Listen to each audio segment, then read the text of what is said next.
الحمد لله والصلاة والسلام على رسول الله أما بعد. قال النبي صلى الله عليه وسلم لأن يهدي الله بك رجلا واحدا خير لك من حمر النعم. تمہارے ذریعے سے اگر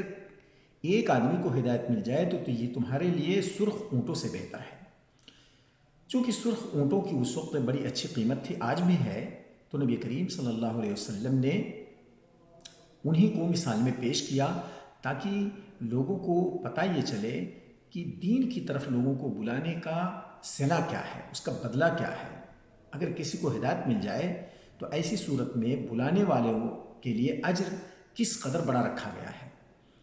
اس فرمان کو ہم اگر سامنے رکھیں تو ہمارے اندر بھی ایک حوصلہ پیدا ہوگا، ایک جذبہ پیدا ہوگا کہ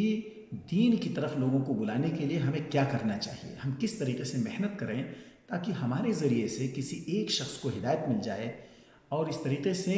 اس کو بھی فائدہ ہو اور ہمیں بھی اس کا صلہ ملے. ہمیں جس طریقے سے دنیا میں پتہ ہے کہ ہم دنیا میں کوشش کریں گے، محنت کریں گے تو اس کا پھل کیا آئے گا، اسی طریقے سے ہم اپنے دین کے تعلق سے بھی جذبہ پیدا کرنا چاہیے اور لوگوں کو اس جانب بلانا چاہیے. نبی کریم صلی اللہ علیہ وسلم کس قدر محنت کرتے تھے دین کی طرف لوگوں کو بلانے کے لیے، ان کو اسلام کے اندر لانے کے لیے کوشش کرتے تھے، جسے اللہ رب العالمین نے یوں نقل کیا ہے فَلَعَلَّكَ بَاخِعٌ نَفْسَكَ عَلَىٰ آثَارِهِمْ إِن لَّمْ يُؤْمِنُوا بِهَٰذَا الْحَدِيثِ أَسَفًا. یعنی اگر وہ لوگ اس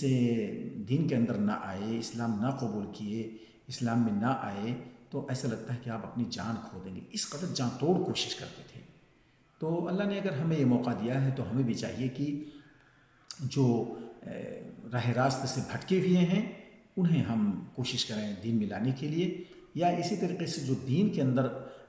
پیدا ہونے کے بعد بھی شرک و بدعت کے شکار ہیں ان سے ہم اس سے بڑے گناہوں کو چھڑانے کے لیے یا اس سے ان کو دور کرنے کے لیے کتاب و سنت سے جو دلائل ہیں بڑی اچھی گفتگو اور حکمت کے ساتھ ان کے سامنے پیش کریں تاکہ وہ صحیح دین کو سمجھ سکیں. اللہ تعالی ہمیں اس بات کی توفیق عطا فرمائے کہ ہم اس کے دین کے تعلق سے مخلص ہوں اور اخلاص کے ساتھ اس دعوت کو ہم اور لوگوں تک پہنچانے کی کوشش کریں. وآخر دعوانا ان الحمد للہ رب العالمین.